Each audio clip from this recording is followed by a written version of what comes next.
عايزك النهارده تتخيل معايا ان انت لسه شاري عربيه جديده وداخل فيها وبتشم ريحه الفابريكا الجديده، الريحه اللي بتفضل معاك اسابيع لحد ما تروح، وعايز لحد النهارده تعوض الريحه دي. انا النهارده جاي اقول لك على مجموعه فواحات هتجيب لك من الاخر. هتلاقي عندك معطرات جو انت ممكن تستخدمها للعربيه او للبيت، من فلوري زي لافندر، ارابيسك، مسكو عنبر، ياسمين ايطالي، جوز هند، توت بري. هتلاقي عندك سمارت اير، جي كي، بلاك ايس، بينك شوجر، لبان او مستيكه يعني، فراولة، خوخ، عود، جوز هند.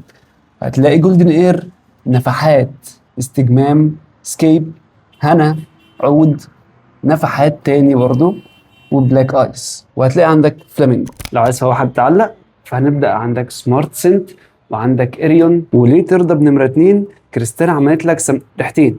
كريستال عملت لك ريحتين في فواحة واحدة. وبعد كده عندنا الاريون بشكل الحيوان اللي انت بتحبه، طبعا رائحة حلوة جدا.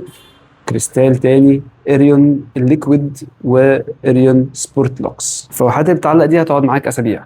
طب لو عايز حاجه بقى تقعد معاك شهور، عندك الاريون جل بالروائح بتاعتها كلها، البلاتينم والوش والبابل جم والبلاك كريستال والباشن. خلي ريحه عربيتك دايما حلوه وانت داخلها، في اي وقت تشم الريحه اللي انت عايزها. قول لنا انت بتستخدم ريحه ايه؟